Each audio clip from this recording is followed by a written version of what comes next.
Mohon maaf nih Bu, saya mengganggu Ibu. Saya mau wawancara Ibu.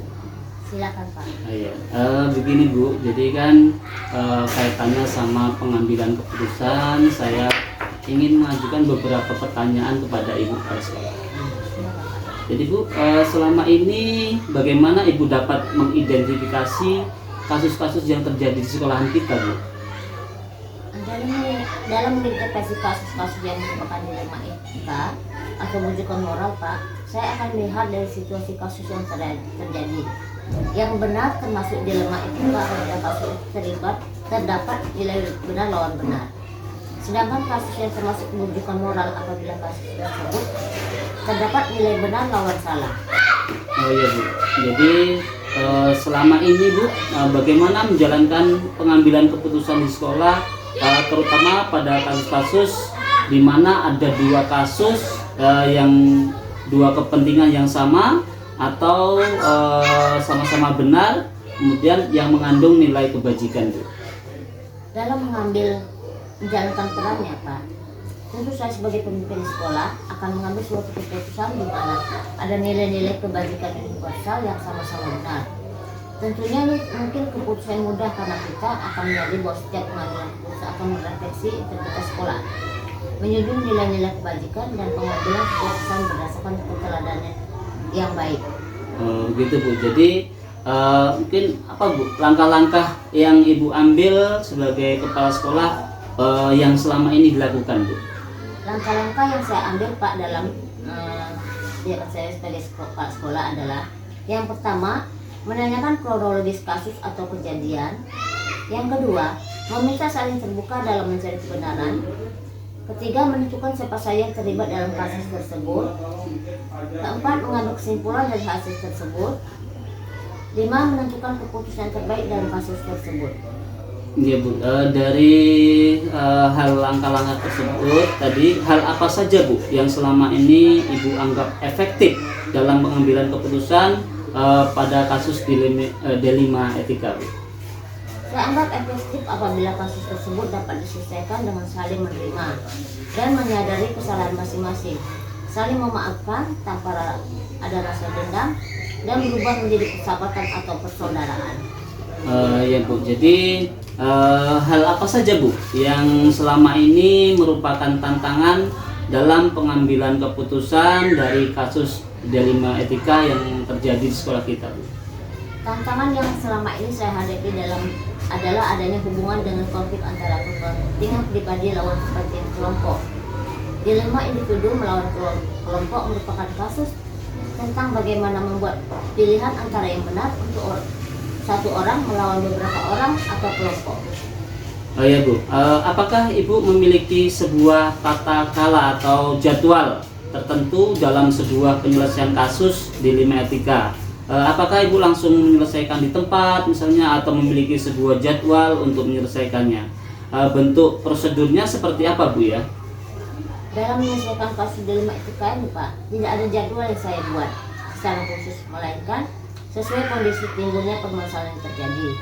Biasanya saya langsung menyelesaikan kasus yang terjadi di tempat atau membawa pulang ke sekolah. Prosedur yang saya jalankan biasanya menggunakan pertanyaan 4W dan 1H. Oh iya Bu, bagus sekali Bu. Jadi mungkin adakah Bu atau adakah seseorang atau faktor-faktor yang selama ini mempermudah Ibu dalam membantu pengambilan keputusan dari kasus-kasus dilema etika Bu?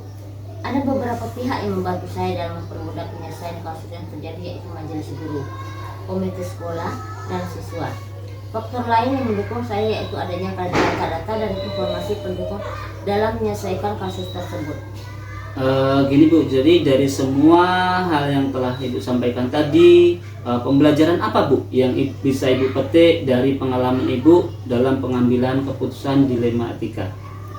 Pembelajaran yang dapat saya ambil dari kasus-kasus yang terjadi selama ini adalah: 1. Saya bisa mengambil keputusan berdasarkan data-data rinci dan informasi yang benar. 2. Mengambil keputusan dilema etika berdasarkan nilai-nilai kebajikan benar lawan benar. 3. Pengambilan keputusan bertanggung jawab berdasarkan nilai-nilai kebajikan universal. Baiklah Bu, mungkin itu aja yang saya sampaikan, saya tanyakan kepada Ibu.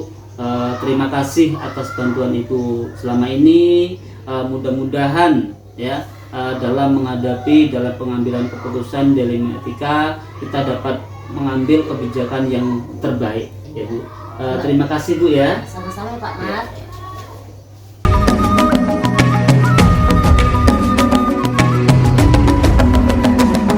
Dan bukalah matamu, saatnya meraih mimpimu, arahkan pandangan ke depan. Alhamdulillah Bu, baru beberapa menit.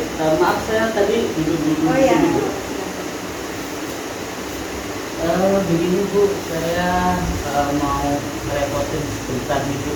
Saya mau wawancara Ibu. Kira-kira Ibu ada waktu Bu? Jadi kami kan ada penugasan untuk masalah pengambilan keputusan dalam kasus-kasus yang ada di sekolah kita Bu. Jadi saya ingin menanyakan beberapa pertanyaan. Saya mohon nanti Ibu bisa membantu saya untuk menjawab. Jadi pertanyaan saya yang pertama Bu, selama ini bagaimana Ibu dapat mengidentifikasi kasus-kasus yang merupakan dilematika atau bukan moral? Jadi saya melihat dari setiap kasus yang terjadi di sekolah untuk dengan adanya kasus dilema etika maupun bukan moral, tentu yang termasuk dalam dilema etika itu apabila kasus tersebut terdapat nilai benar dan masalah, sedangkan yang termasuk bukan moral itu apabila kasus tersebut terdapat nilai benar mengalami masalah. Oh iya. Jadi selanjutnya Bu, pertanyaan saya yang kedua, selama ini Bu, bagaimana menjalankan pengambilan keputusan di sekolah, terutama untuk kasus-kasus di mana ada dua kepentingan yang sama-sama benar atau sama-sama mengandung nilai kebajikan Bu? Ya, memang kita sebagai kepala sekolah mengharapkan dalam mengajukan sama pihak tentunya dalam mengambil keputusan ada nilai kebajikan universal yang sama-sama benar, yang tentunya tidak mudah dalam mengambil keputusan, di mana kita harus menyadari dalam setiap mengambil keputusan akan merefleksikannya menjaga di sekolah tinggi nilai-nilai kebajikan serta dalam pengambilan keputusan tersebut berdasarkan teknologi. Jadi dalam pengambilan keputusan itu intinya menggunakan nilai kebajikan yang baik ya. Terus selanjutnya Bu, langkah-langkah apa saja atau prosedur seperti apa yang selama ini dilakukan selama ini di sekolah? Jadi setiap kasus yang ada di sekolah tentu kita tidak sembarangan dalam mengambil keputusan, tentu harus kita tanyakan dulu bagaimana kasus yang sedang terjadi, kemudian kita sama saling terbuka untuk mencari kebenarannya, siapa yang terlibat dalam kasus itu, kemudian sama-sama kita mengambil keputusannya, kemudian kita tentukan yang terbaik dari kasus itu supaya sama-sama tidak ada pihak yang dirugikan. Jadi tadi langkah-langkahnya cukup bagus. Jadi mudah-mudahan nanti ya semua yang kasus yang kita alami bisa diselesaikan dengan baik. Selanjutnya Bu, yang keempat nih, hal-hal apa saja Bu yang selama ini Ibu anggap efektif dalam pengambilan keputusan dari kasus-kasus yang ada di sekolah kita? Jadi kan di dalam sekolah itu tidak tentunya ada beberapa ada kepentingan pribadi, ada kelompok, nah, supaya tidak ada saling untuk mementingkan kelompok. Setiap ada kasus tentunya yang paling efektif kita harus bisa saling memaafkan, kemudian diharapkan dengan saling memaafkan tidak ada muncul rasa dendam, dan bagaimana bisa berubah menjadi sebuah persahabatan. Selanjutnya Bu, hal-hal apa saja Bu yang selama ini merupakan tantangan dalam pengambilan keputusan pada kasus dilematika yang terjadi di sekolah?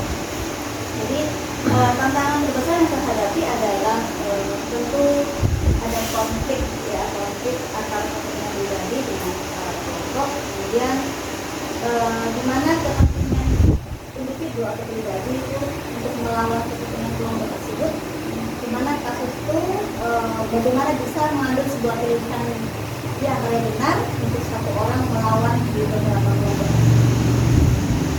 Jadi dari hal tadi Bu, mungkin selanjutnya apakah Ibu memiliki sebuah tata cara atau jadwal tertentu dalam sebuah penyelesaian kasus dilema etika?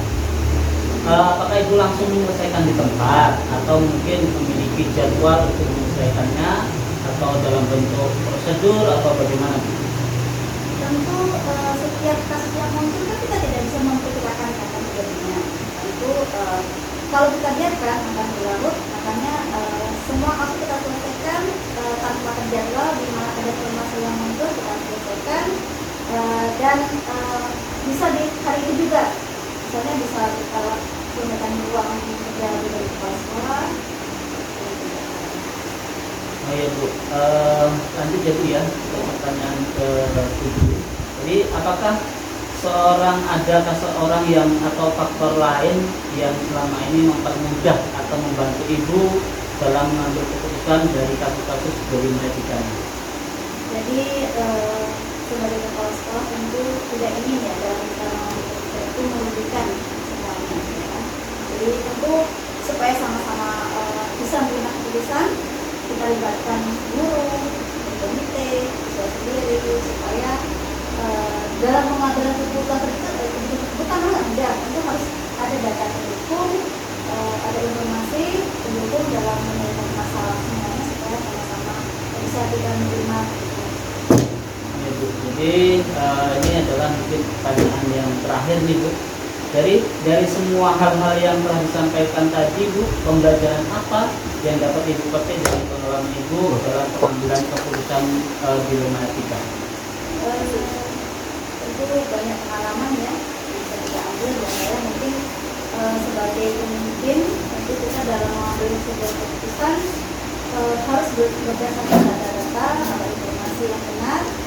Kemudian dalam mengambil keputusan juga tentu harus berdasarkan nilai-nilai berdasarkan di mana benar dan hal yang benar, serta dalam mengambil keputusan itu juga bisa kita perbuatan dan berdasarkan nilai berdasarkan. Oke, baik, terima kasih Bu. Ibu telah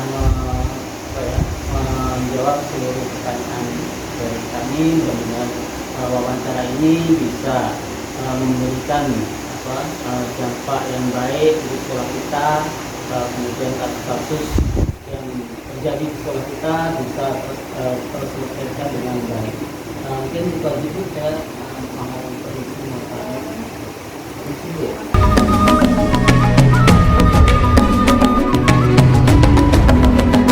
Bangun dan bukalah matamu, saatnya meraih mimpimu. Arahkan pandangan Assalamualaikum ke warahmatullahi depan. wabarakatuh. Perkenalkan, nama saya Marianto dari SD Negeri 008 Blurampai, calon guru penggerak Angkatan 5 Kabupaten Indragiri Hulu. Pada kesempatan ini saya akan merefleksikan hasil wawancara yang saya lakukan terhadap Kepala Sekolah SD Negeri 008 Blurampai, Ibu Nurhayati SPD SDMM, dan Kepala Sekolah SD Negeri 023 Beligan, Ibu Nerti SPD. Wawancara yang saya lakukan berkaitan dengan pengambilan keputusan yang dilakukan oleh Kepala Sekolah. Dapat saya simpulkan bahwa kedua Kepala Sekolah tersebut melakukan pengambilan keputusan lebih banyak melakukan dengan berdasarkan dilema etika. Sedangkan paradigma yang diterapkan di sekolah tersebut adalah paradigma keadilan lawan rasa kasihan, di mana memang hal tersebut yang lebih sering diterapkan. Kemudian prinsip resolusinya yang sering digunakan adalah berpikir berbasis rasa peduli. Selanjutnya setelah saya melakukan wawancara dan saya amati dan kita uji dengan 9 tahap pengambilan keputusan, hampir semua kepala sekolah tersebut sudah melakukan langkah-langkah tersebut, mulai dari mengenali nilai-nilai yang saling bertentangan, di mana kepala sekolah tidak langsung mengambil keputusan apabila ada suatu kasus yang terjadi di sekolah. Kepala sekolah melihat terlebih dahulu nilai-nilai mana yang sama-sama penting, kemudian diambil suatu kebijakan. Kepala sekolah juga selalu melibatkan pihak lain yang terlibat dalam kasus tersebut. Kemudian kepala sekolah juga mengambil keputusan berdasarkan data-data rinci dan informasi yang benar. Mengambil keputusan dilema etika berdasarkan nilai-nilai kebajikan benar lawan benar, berdasarkan nilai-nilai kebajikan universal. Jadi kedua kepala sekolah tersebut sudah melakukan pengambilan keputusan dengan cara dilema etika. Mungkin itu yang dapat saya sampaikan sebagai refleksi dari wawancara kedua kepala sekolah tersebut. Terima kasih. Wassalamualaikum warahmatullahi wabarakatuh.